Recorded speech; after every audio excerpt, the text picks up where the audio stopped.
I am unique and pure perceptive essence. Through this supreme decision, fill light into the darkness of ignorance and become sorrowless and blessed. Unique is that which is one of its kind. All the different visible things, be it a living thing or a non-living thing, the source of all that, the material cause, the substance out of which it is made, that is me. This is what unique means. I am there where there is a form. I am also there where there is no form. That is why I am unique. I, which Ashtavakraji might address as himself, or he might address King Janak.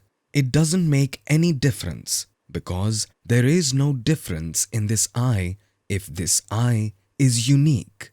If he is talking about that I where both of them are different, for example, Ashtavakraji and King Janak look different. He isn't talking about that I. He is talking about the I, the material of which both the bodies are made of. His I indicates that. Firstly, we need to be correct about our I. Only then can we address its depth. These words hold a lot of power if you can understand them. And not only this, I am pure perceptive essence. We are perceptive essence is something which none of us has a doubt about. We are conscious. If I wasn't conscious, then who would know about the thoughts occurring and passing away? Who is realizing the dreams that are seen? Something is visible. Something is being touched. Something is being smelled. A voice is being heard. Who is knowing all this? Whoever knows this is conscious. Again, this is not a person. It is a substance which feels all this.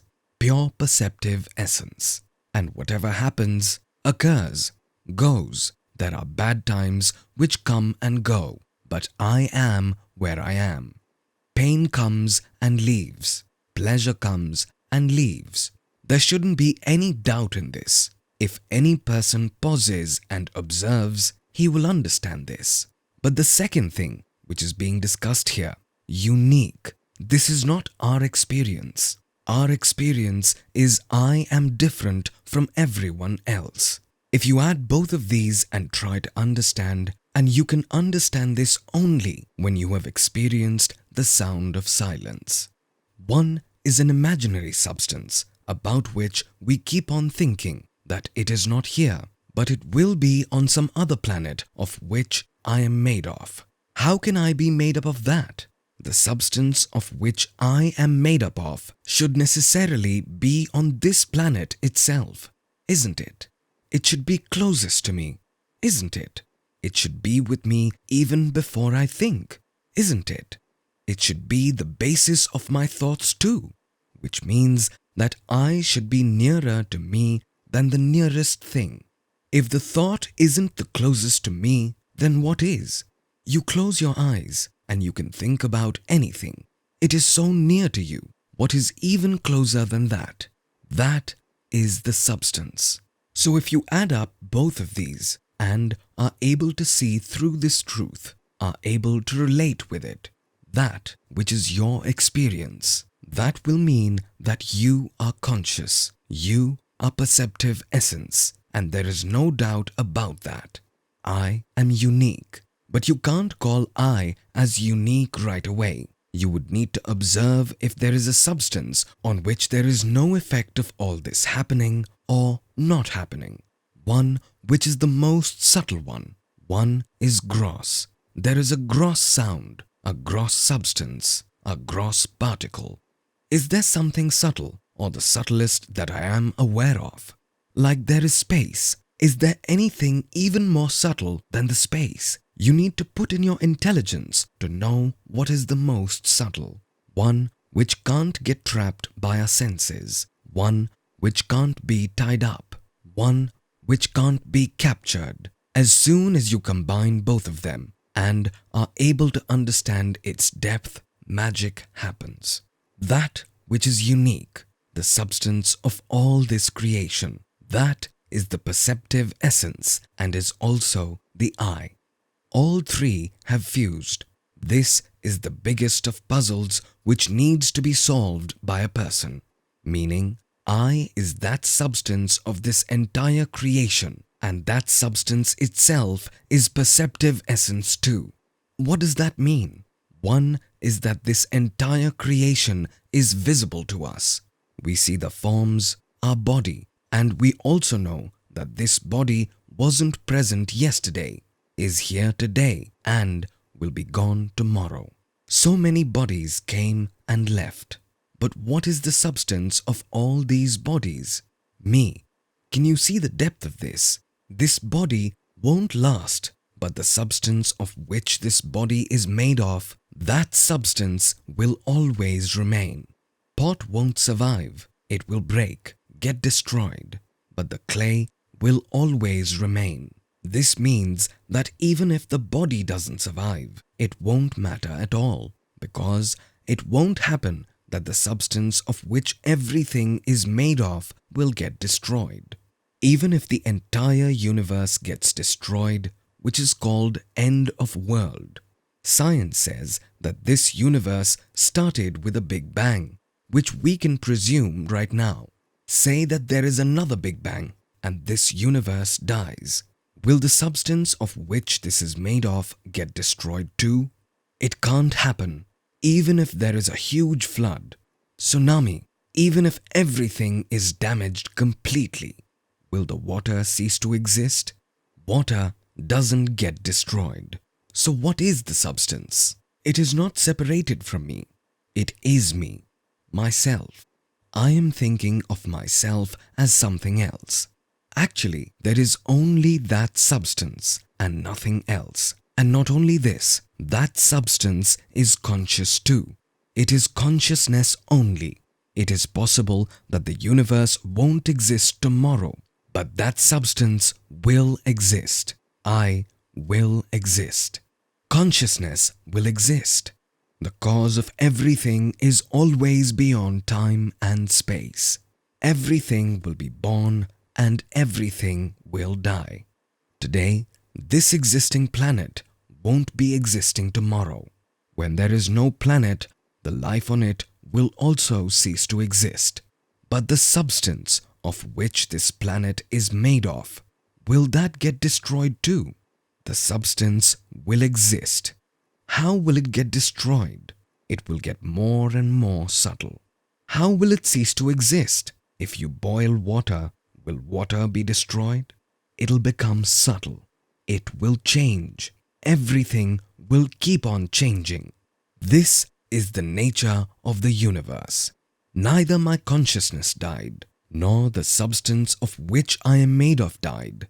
Nothing died. What got destroyed? Even the form is not destroyed. The form has only changed. You heated gold jewelry. Did gold get destroyed? No. The form of gold changed. So all those forms will dissolve in the formless. Then, later, because of some conditions, when the time is right, forms will start forming again. Slowly and steadily, the planets will form and everything will happen slowly. This is an entire cycle. And again, when the conditions are right, such forms will be made which can reflect. There will be a substance which would be like a mirror, in which the consciousness which is omnipresent, that which is formless, will be able to see other forms in that mirror. Even if this body is non-existent, there is no difference at all. Few years down the line, when this form is not present, what will happen? Some other forms will exist. They would be realizing their existence. One is existence, for which I have no way to destroy it. One is the realization of existence, which is attached to this form. But the mistake we are committing is that we have attached our existence to this form too. But as soon as our existence shifts from this form to formless, our realization of existence shifts too. Can you see the depth of this? That feeling is not limited to only this form then. It gets attached to all the forms. All the forms are a part of what? Formless. The feeling of existence happens to what? Formless. As soon as my I is in the correct direction, the direction where I actually am, then all of these forms are mine. It won't be incorrect saying this. If all these forms are not a part of formless, of what else are they part of? I expanded until where? Until infinity. I am is based on what? On that substance out of which everything is made of. I am is based on consciousness. Because if my actual identity isn't consciousness, then what else is? If I ask you who you are, you say, I am this, I am that later on. Remove all these middle entities. At the onset, you should say, I am. Whatever you use after this I and am, all of that is a lie. I am a boy. I am a girl. I am good. I am bad. I am rich. I am poor. Remove all these additions. Just look at I am. If your identity gets its correct place, then all of this is inside me. All the forms are me. The realization of my existence through all the forms is happening to me. How does it matter if this form gets destroyed or lives? Everyone who is realizing their existence, that realization is happening to me. After this form is gone, some kids on the hills would be dancing in rain, devoid of any sorrows. Who is actually feeling the existence of rains? As soon as the raindrops touch the skin, there is a feeling, a sensation, the realization of our existence. This is happening to whom? Me. I won't die. I can't die. Neither does the feeling of my existence die, nor will this universe die. So what will die? Nothing. One is my existence, which is my essence. It is choiceless. Instruments will keep on existing and destroying. Like until a bulb is working, there is light emitted from it. When the bulb fuses, the emission stops. There is nothing mystical about it. This all is connected with the instruments, not with the consciousness. People get unnecessarily confused and mix both of them. People say that the consciousness has left this body. Consciousness hasn't left. The instrument is defective. Electricity hasn't gone out. The bulb has. People keep imagining all sorts of stuff. It is quite simple. What is there to imagine?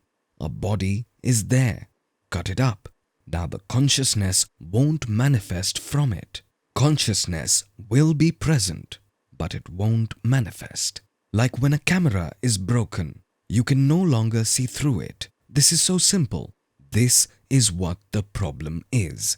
Since this is simple and seeing through a simple thing is the most complicated work. We love complicated stuff. Why did I get this body? Because I did something good or bad in my previous life. I got this body as per those karma in my previous life. This is all superstition. The moment you inquire, you see that all of this is plain nonsense. There is no reality in it. We are complicating things ourselves and are getting trapped in it. People need justification. Those people who are the so-called guru, they don't have any justification. So, they introduced the concept of karma. If someone comes and asks, why is so much bad happening to me? Why are all good things happening to him? Why is he born in such a rich family? Why am I born in a poor family? Why have I seen so much hardship? Why has he experienced so many pleasures? So people made concepts. First of all, these so-called gurus are lazy themselves. Who will inquire and understand things in depth? Whatever is written in the book, just go by that. No need to work more than that. Everything is mechanical. You need to go a lot deeper for this. You need to put in a lot of effort. That's why the easy way out is you must have done some bad deeds. Hence, you are facing hardship. He must have done some good deeds. Hence, he is happy. Now you start doing good deeds. Happiness will follow you. Don't do bad deeds, else you'll face hardship as usual. You'll get another bad home in your next life. This is all stupid talks. Whereas the reality is so simple to observe.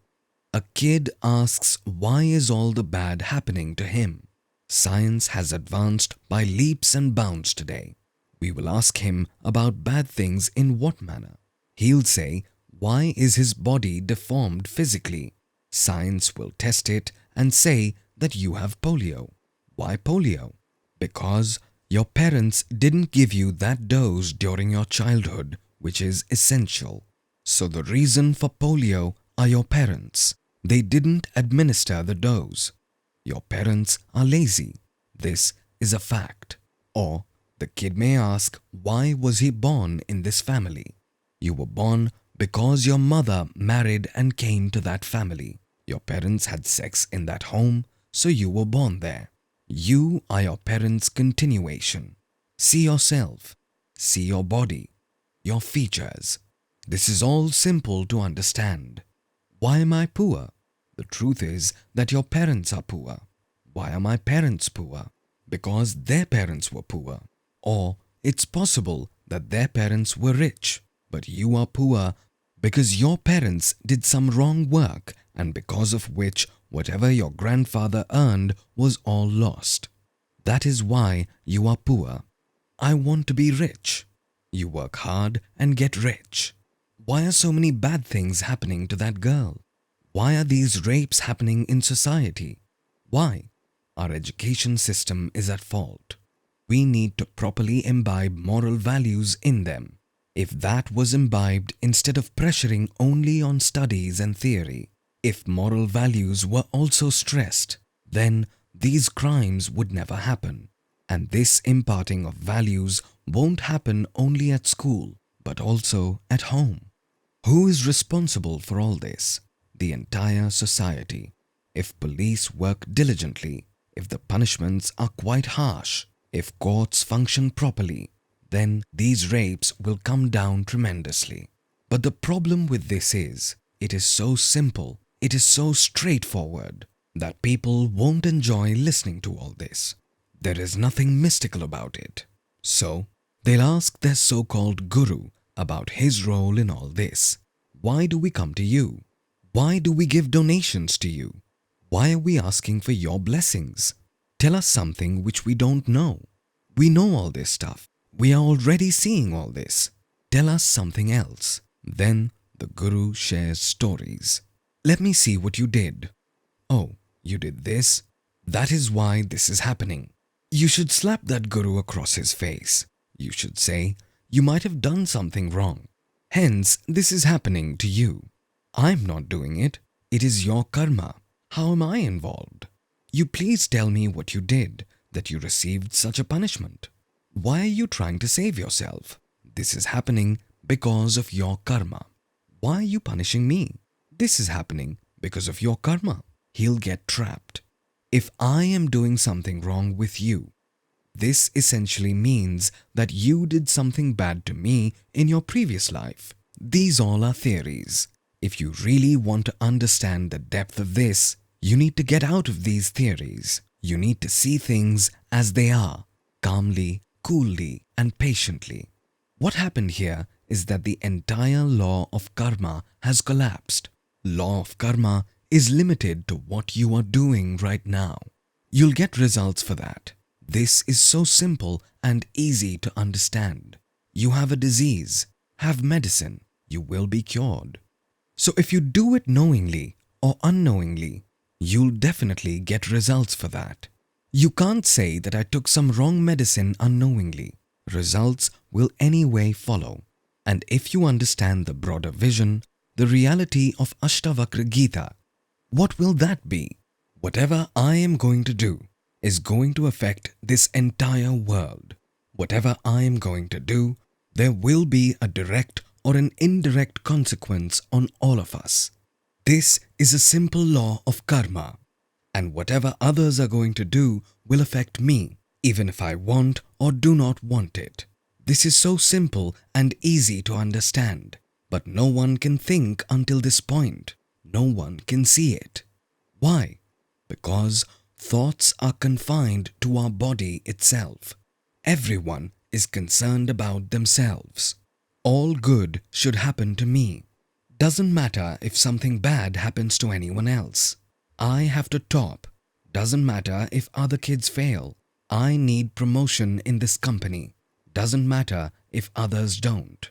The structure is as such, competitive structure. So, if you are genuinely thinking of doing good for this world, first you need to broaden your vision. Then you can think of doing good. Else there will be a hidden motive or an agenda even in that doing good. There will be a center through which you would be acting. That center is, I am doing what is good for my body. Let's see the rest next time.